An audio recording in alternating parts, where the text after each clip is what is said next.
Everyone, आज की इस वीडियो में मैं आपको बताने वाला हूं 10th क्लास का चैप्टर नंबर 1 जिसका नाम है अ लेटर टू गॉड। देखिए, इस चैप्टर के नेम के जो टाइटल है वो टाइटल ही हमको अपने आप को एक्सप्लेन करता है कि इस चैप्टर में एक लेटर लिखा जा रहा है भगवान को। कौन लिखता है इस लेटर को, क्यों लिखता है, इन सभी क्वेश्चंस के जो आंसर हैं वो मैं आपको बहुत ही इजीली वे में बताने जा रहा हूं। सो हेलो एवरीवन, आप सभी का स्वागत है अरुण सर क्लासेस में। और अब हम सीखेंगे कि अ लेटर टू गॉड के जो चैप्टर है इसमें क्या होता है। तो देखिए, इस चैप्टर के जो मेन कैरेक्टर्स हैं वो मैं आपको सबसे पहले बताता हूँ। इस चैप्टर में मेन कैरेक्टर लेंचो है और पोस्टमास्टर है। लेंचो के साथ दो और कैरेक्टर जुड़े हुए हैं, उसका बेटा और उसकी वाइफ। तो देखिए, सबसे पहले मैं आपको बताऊंगा कि लेंचो कौन था, कहाँ रहता था, क्या करता था। देखिए, लेंचो जो था वो एक बहुत ही ईमानदार और बहुत ही ज्यादा हार्डवर्किंग किसान था। वो एक टॉप ऑफ द हिल पर रहता था जहां से रिवर्स को और उसकी फसल को अच्छे तरीके से देखा जा सकता था। तो देखिए, होता क्या है इस चैप्टर में कि लेंचो जो था वो अपनी फसल को अच्छे तरीके से ग्रो करता है और उस फसल को एक लिटिल बिट रेन की जरूरत होती है। और दूसरी तरफ ये चलता रहता है कि जो उसकी वाइफ होती है वो उसको खाने के लिए, लेंचो को और उसने बेटे को खाने के लिए बुलाती है। ये लोग खाना खा ही रहे होते हैं, तभी बारिश की जो बूंदें होती हैं, मोटी मोटी बिग ड्रॉप्स, वो पड़ना शुरू हो जाती है। लेंचो बाहर जाकर देखता है तो सच में ही वहां पर बारिश हो रही होती है। और लेंचो को वो जो बारिश की जो बूंदें होती हैं वो उन बारिश की बूंदों को कंपेयर करता है गोल्ड कॉइन से। क्यों करता है कंपेयर? क्योंकि उसकी जो फसल थी वो इस बार उसको बहुत ज्यादा प्रॉफिट देने वाली थी।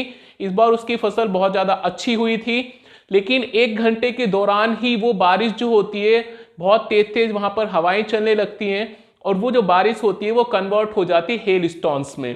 और 1 घंटे के दौरान ही जो लेंचो की जो फसल होती है वो कंप्लीटली डिस्ट्रॉय हो जाती है, खराब हो जाती है। और लेंचो जब ऊपर से देखता है अपनी टॉप ऑफ द हिल से, तो वहां पर पता चलता है, लेंचो को ऐसा दिखता है जैसे कि उसकी फसल को किसी ने नमक से ढक दिया हो। इस चीज को देखकर लेंचो बहुत ही ज्यादा सैड हो जाता है, बहुत ज्यादा दुखी हो जाता है। और वो उसको लिखना आता है तो वो सोचता है कि ऐसे दुख के टाइम पर भगवान उसकी मदद जरूर करेंगे, क्योंकि उसका जो फेथ होता है वो भगवान के प्रति बहुत ज्यादा होता है। वो बहुत ज्यादा विश्वास करता है भगवान पर, बिलीफ उसका बहुत ज्यादा होता है। तो इसीलिए वो भगवान को एक लेटर लिखता है और उस लेटर में भगवान से मांगता है 100 पैसोस। तो देखिए, यहां पर वो भगवान से रिक्वेस्ट करता है किसकी? 100 पैसोस की। देखिए, ये एक तरीके की करेंसी होती है, जैसे हमारे यहाँ पर पैसे चलते हैं, रुपए चलते हैं, इसी तरीके से वहां पर भी एक करेंसी चलती थी, पैसोस। तो वो भगवान को लेटर लिखकर वो लेटर जो होता है वो सेंड कर देता है।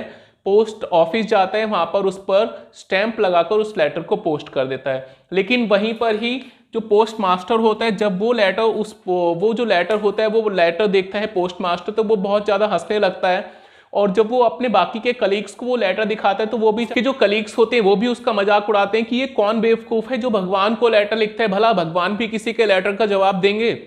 लेकिन लेंचो का जो विश्वास था वो इतना ज्यादा था कि उसको लगता था कि भगवान उसकी मदद जो जरूर करेंगे, भगवान उसकी हेल्प जरूर करेंगे। अब इस फेथ को देखकर पोस्ट मास्टर भी थोड़ा सा सोचता है कि यार, अगर किसी का विश्वास इतना ज्यादा है भगवान के प्रति तो उसका विश्वास टूटना नहीं चाहिए। इसलिए वो डिसाइड करता है कि लेंचो की मदद मैं करूंगा।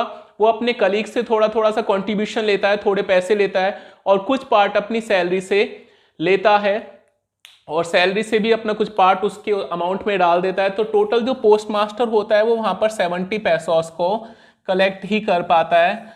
पोस्ट मास्टर के पास कोई और ऑप्शन भी नहीं था, तो वो 70 पैसोस उस एनवलप में डालकर लेंचो को दे देता है। तो देखिए, उसके बाद क्या होता है, जब लेंचो वहां पर अपने एनवलप के लिए, अपने रिप्लाई के लिए वहां पर आता है, तो पोस्ट मास्टर वो एनवलप लेंचो को दे देता है। लेंचो उस एनवलप को खोलता है। पोस्ट मास्टर सोचता है कि शायद से उस पैसे को देखकर लेंचो बहुत खुश होगा और वो बहुत ज्यादा मतलब हैप्पी होगा, और इस चीज को देखते हुए पोस्ट मास्टर भी खुश होगा। लेकिन जब लेंचो उस एनवलप में से पैसे निकालकर काउंट करता है और देखता है कि 70 पैसोस होते हैं, तो लेंचो मतलब लिटिल बिट सैड हो जाता है और वहां से चुपचाप चला जाता है और घर पर जाकर एक और लेटर लिखता है भगवान को। तो जब वो लेटर दोबारा से पोस्ट करता है तो पोस्ट मास्टर सोचता है कि शायद से उसमें थैंक यू लिखा होगा, शायद से उसमें धन्यवाद लिखा होगा कि हमने उसकी मदद करी। लेकिन उस लेटर में कुछ और ही लिखा होता है। क्या लिखा होता है उस लेटर में? उस लेटर में लेंचो लिखता है कि भगवान, जो आपने मुझे पैसोस 100 पैसोस की मैंने डिमांड की थी, लेकिन मुझे अभी तक यहाँ पर 70 पैसोस ही मिले हैं और बाकी के 30 पैसोस भी जल्दी भेज दीजिए क्योंकि मुझको उन पैसों की बहुत ज़रूरत है। और इस बार अगर आप पैसे भेज रहे हो तो अमाउंट जो है वो पोस्ट ऑफिस से मत भेजना, अमाउंट सीधा मेरे घर पर भेजना, क्योंकि पोस्ट ऑफिस के जो एम्प्लॉयज़ हैं वो बंच ऑफ क्रॉक्स हैं, मतलब लुटेरे हैं। उन्होंने एनवलप में से 30 पैसोस को चुरा लिए हैं। तो आपसे रिक्वेस्ट है कि इस बार जो मनी है वो सीधा मेरे घर पर भेजना। जब पोस्टमास्टर इस लेटर को पढ़ता है तो वो भी लिटिल बिट सैड हो जाता है और ये चैप्टर यहीं पर ख़त्म हो जाता है। आगे क्या होता है, क्या पोस्टमास्टर उसकी 30 पैसोस से और हेल्प करता है, पोस्टमास्टर उसको जाकर बताता है या नहीं बताता, ये सब चीज़ें चैप्टर के अंदर बिल्कुल भी क्लियर नहीं है। चैप्टर यहीं पर कंप्लीट हो जाता है। बट लिटिल बिट सैड जरूर होता है पोस्टमास्टर, क्योंकि वो उसे एक तरफ पोस्टमास्टर उसकी हेल्प करता है और दूसरी तरफ लेंचो उसको लुटेरा कहकर, पोस्ट ऑफिस के सारे एम्प्लॉयज़ को लुटेरे कहकर बुलाता है। उम्मीद करता हूँ ये चैप्टर आपको अच्छे से समझ आ गया होगा। अगर ये वीडियो आपको अच्छी लगी तो लाइक कीजिए, शेयर कीजिए, और अगर आप अरुण सर की क्लास में न्यू हैं तो जल्दी से चैनल को भी सब्सक्राइब कर दीजिए। Thanks for watching of.